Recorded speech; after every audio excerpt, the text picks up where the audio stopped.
வணக்கம். மாலை முரசு செய்திகளை விரிவாக பார்ப்பதற்கு முன் தலைப்புச் செய்திகளை பார்க்கலாம்.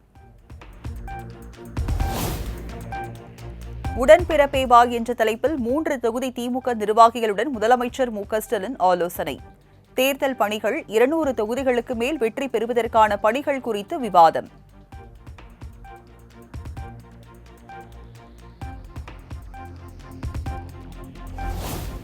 தன்னை இளைய காமராஜ் என யாரும் அழைக்க வேண்டாம். கல்வி விருது விழாவில் தமிழக வெற்றிக் கழக தலைவர் விஜய் அறிவுறுத்தல்.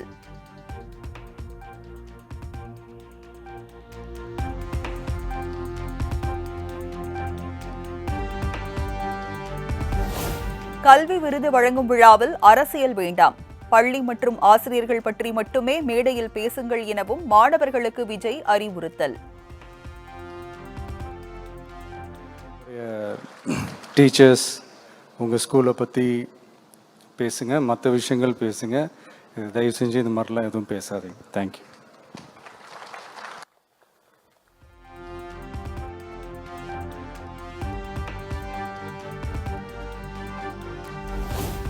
சென்னை நுங்கம்பாக்கத்தில் திமுக எம்எல்ஏ காதர் பாட்ஷா சகோதரியின் கணவர் வீட்டில் அமலாக்கத்துறை சோதனை. அமலாக்கத்துறையின் திடீர் சோதனையால் போலீசார் குவிப்பு, பரபரப்பு.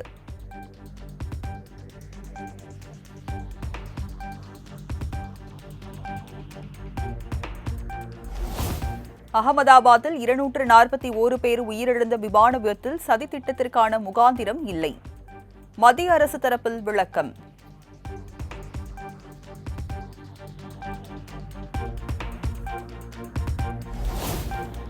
குஜராத் மாநிலம் அகமதாபாத்தில் விமான விபத்து ஏற்பட்ட இடத்தில் பிரதமர் மோடி நேரில் ஆய்வு.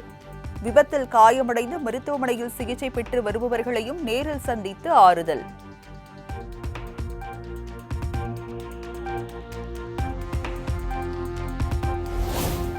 அகமதாபாத் விபத்தில் விமானத்தில் பயணித்த 242 பேரில் 241 பேரும் உயிரிழப்பு.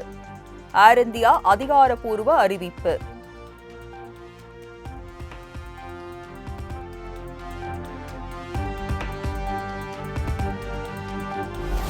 அகமதாபாத் ஏர் இந்தியா விமான விபத்தில் ஒரு பயணி உயிர் பிழைத்துள்ளார். விபத்துக்கு சில நொடிகளுக்கு முன் விமானத்தில் இருந்த அவசர கதவு வழியாக குதித்து தப்பித்ததாக தகவல்.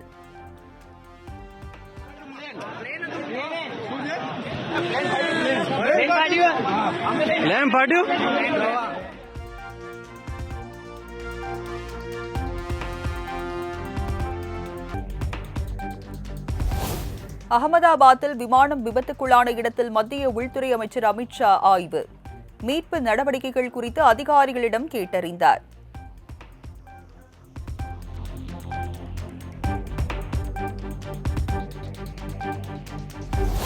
விமான விபத்தில் உயிரிழந்தோரின் குடும்பத்தினருடன் அரசு துணை நிற்கும்.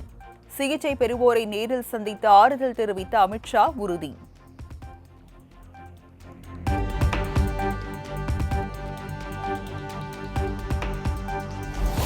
விமான விபத்தில் உயிரிழந்தோரின் எண்ணிக்கை குறித்து DNA பரிசோதனைக்கு பிறகே தெரியவரும். மத்திய உள்துறை அமைச்சர் அமித் ஷா விளக்கம்.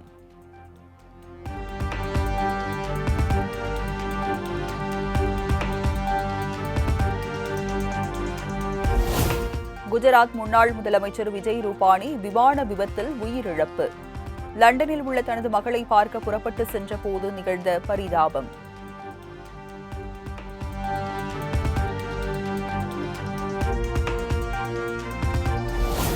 அகமதாபாத்தில் விபத்துக்குள்ளான விமானம் மேக்னி நகரில் உள்ள மருத்துவர் விடுதி மீது விழுந்த சோகம். விடுதியில் மதிய உணவு அருந்திக் கொண்டிருந்த 5 மருத்துவர்கள் உயிரிழப்பு, பலர் தீக்காயமடைந்து மருத்துவமனையில் அனுமதி.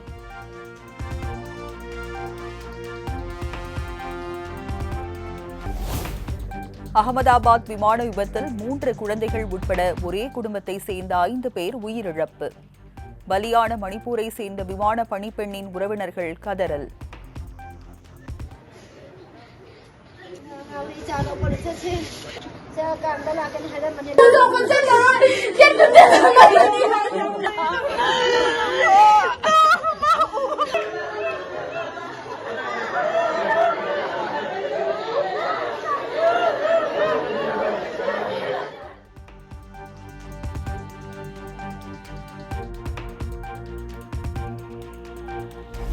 அகமதாபாத் விமான விபத்து தொடர்பாக புதிய சிசிடிவி வெளியானது. விமானம் டேக் ஆஃப் ஆகி அப்படியே கீழே விழுந்து நெருங்கும் பதப்பதைக்கும் காட்சி.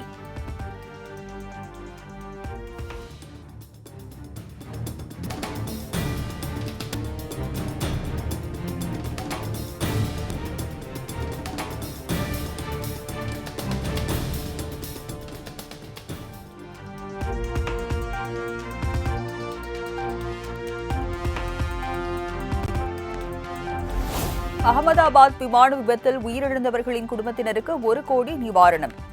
ஏர் இந்தியா நிறுவனத்தை நிர்வகித்து வரும் டாடா குழுமம் அறிவிப்பு.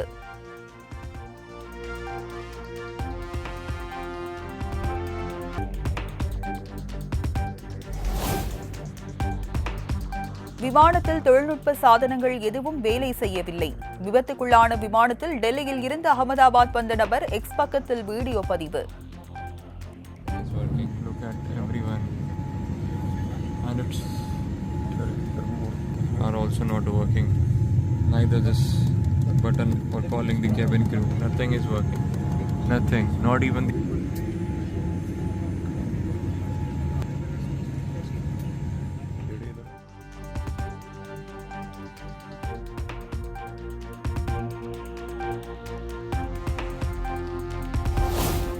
ஏர் இந்தியா நிறுவனத்திடம் உள்ள விமானங்களின் நிலை குறித்த அறிக்கை தாக்கல் செய்ய ஆணை. அனைத்து விவரங்களையும் அறிக்கையாக தாக்கல் செய்ய ஏர் இந்தியாவுக்கு மத்திய அரசு உத்தரவு.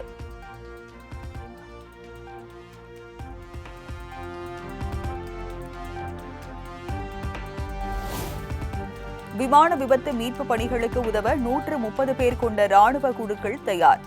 மருத்துவ குழுக்கள், விரைவு நடவடிக்கை குழு, தீயை அணைக்கும் கருவிகள் தயார் நிலையில் உள்ளதாக இந்திய ராணுவம் அறிவிப்பு.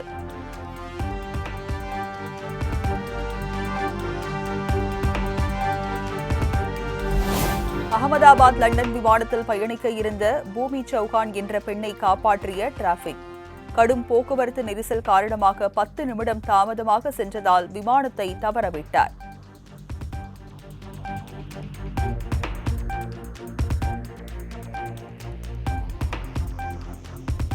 சென்னையில் ஆபரண தங்கத்தின் விலை ஒரே நாளில் சவரனுக்கு 1560 ரூபாய் உயர்வு.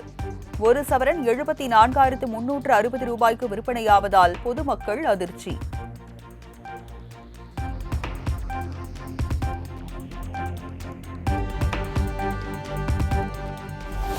எட்டயபுரம் அருகே தூத்துக்குடி மதுரை நெடுஞ்சாலையில் லாரி மீது கார் மோதி கோர விபத்து. 4 பேர் சம்பவ இடத்திலேயே உயிரிழந்த நிலையில் நீதிபதி உள்பட 2 படுகாயம்.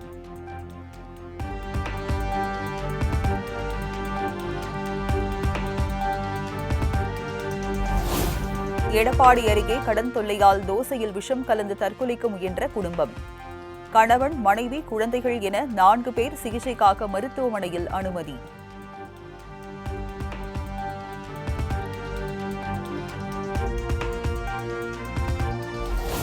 சென்னை போரூர் டிஎல்எஃப் அருகே மெட்ரோ ரயில் பணியின் போது 2 துண்டுகளுக்கு இடையே தண்டவாள டிராக் சரிந்து விழுந்து விபத்து. ஒருவர் சம்பவ இடத்திலேயே உயிரிழந்த நிலையில் மீட்பு பணிகள் தீவிரம்.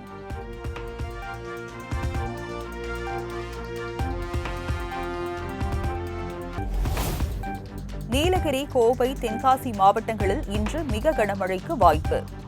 தேனி, கன்னியாகுமரி, நெல்லை மாவட்டத்தின் மலைப்பகுதிகளில் இன்று கனமழைக்கு வாய்ப்புள்ளதாகவும் வானிலை ஆய்வு மையம் தகவல்.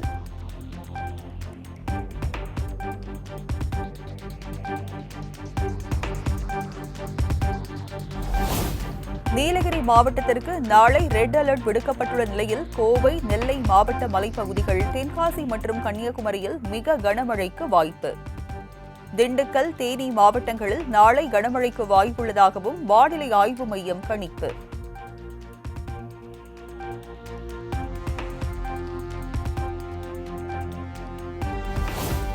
ஈரானில் உள்ள ஏவுகணைகள் உற்பத்தி நிலையங்களை குறிவைத்து இஸ்ரேல் திடீர் தாக்குதல். மத்திய கிழக்கு நாடுகளில் மீண்டும் பதற்றம்.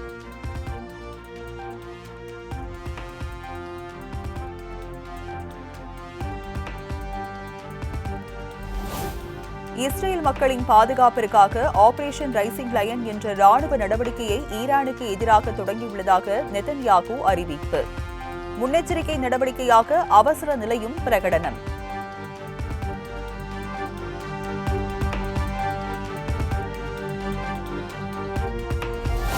உலக டெஸ்ட் சாம்பியன்ஷிப் இறுதிப் போட்டியில் ஆஸ்திரேலியா 218 ரன்கள் முன்னிலை. விக்கெட்டுகளை வீழ்த்தி இலக்கை அடைய தென்னாப்பிரிக்கா வீரர்கள் முனைப்பு.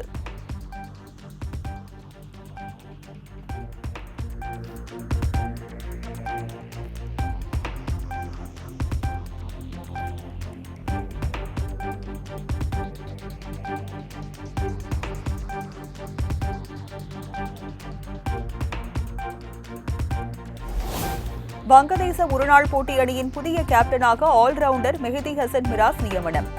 அடுத்த ஓராண்டுக்கு கேப்டனாக செயல்படுவார் என்று அந்நாட்டு கிரிக்கெட் வாரியம் அறிவிப்பு.